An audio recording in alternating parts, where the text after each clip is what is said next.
Welcome to Forge College. We're jumping right into this explainer, building analysis artifacts for execution integrations. Now, you guys remember all that raw, chaotic data we gathered in the last lesson, right? Collecting and structuring evidence for execution integrations? Well, today, we are officially stepping onto the engineering assembly line. We're going to take all that raw data and transform it into a highly precise, highly testable evidence pipeline.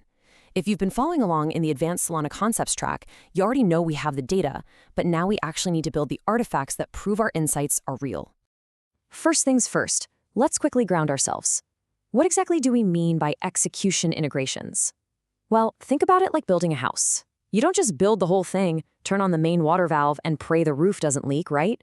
No, you test the plumbing, you check the electrical wiring, you test the HVAC. In the Solana sea-level environment, execution integrations are exactly that. They are the specific smart contract interactions we are isolating, measuring, and mapping out to see how they actually perform. Here is our blueprint for today. We're going to hit the artifact assembly line, script the evidence harvester, map things out with integration diagrams, draft our synthesis report, run a traceability quality check, and finally, prep the whole thing for peer review.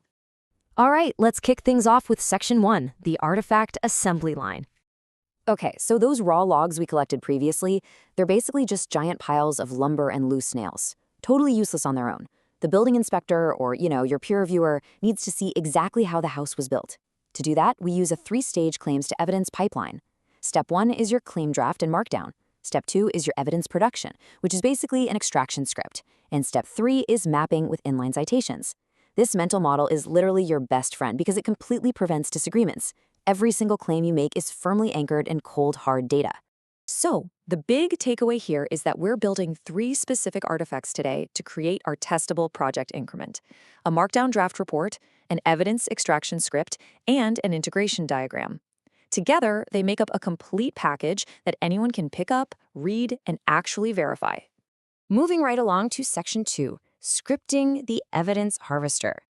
Now, this harvester is usually just a lightweight Python script or a Jupyter notebook. Its entire job is to automate data extraction, so we aren't manually hunting through gigabytes of logs because, honestly, nobody has time for that. It just systematically scans the RPC and transaction logs we mapped out previously, looking for predefined tokens. Like, it sees instruct count equals, boom, it grabs the instruction count. CU equals, it aggregates the compute units. lat_ms grabs the latency. It's just an automated harvester gathering our most vital metrics. The ultimate goal of this extraction script is super simple. Spit out a perfectly reproducible summary JSON file. This file is the bedrock of our analysis. By using a script, we ensure that absolutely anyone can run your code on those raw logs and arrive at the exact same numbers. No guesswork, no magic math. Just verifiable, reproducible facts. All right, Section 3, mapping with integration diagrams.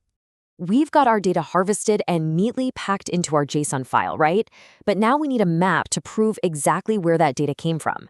An integration diagram visually traces that journey. You can use Mermaid or whatever vector editor you like to show the flow, from the initial client request to the transaction submission, straight down to the runtime execution slices where the logs are actually emitted.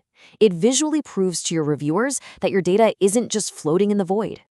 Which brings us to Section 4, drafting the synthesis report. Look, data without context is honestly just noise, so bringing it all together into a clean, well-cited draft is where the real magic happens. We start with a scope paragraph from Lesson 1 to ground everyone, then embed that integration diagram we just talked about, add a clear caption, write up your synthesized evidence section, and finally lay out your preliminary efficiency observations. Okay, let's talk about citation pointers. We've all seen developers, maybe even ourselves, write rough drafts full of wild, unsubstantiated claims. Like, oh, this integration caused a massive slowdown. Okay, prove it. We use JSON path-like pointers directly in the markdown, so when you make a claim, you drop a pointer that leads exactly to the compute units in your summary.json file. It literally forces explicit traceability back to the raw data. Let's hit Section 5, the traceability quality check. Before we hand our house over to the building inspector, we need to make sure it survives some serious scrutiny. This requires actual academic rigor. Look at the language difference here. A bad claim says integration X caused a massive spike in compute. That's way too definitive. Unless you have strict experimental control, you can't prove causation. A good claim, preliminary, integration X is correlated with elevated compute units. It's conservative, it's explicitly labeled preliminary, and it describes a pattern backed by data without jumping to unearned conclusions. So here is the absolute golden rule for this explainer. Treat the artifact as the unit of validation rather than a finished narrative. I'll say that again. Treat the artifact as the unit of validation. We aren't trying to write a best-selling novel here. We're just proving our math, proving our methods, and creating a structurally sound unit of work that can be independently validated. And finally, Section 6, preparing for peer review.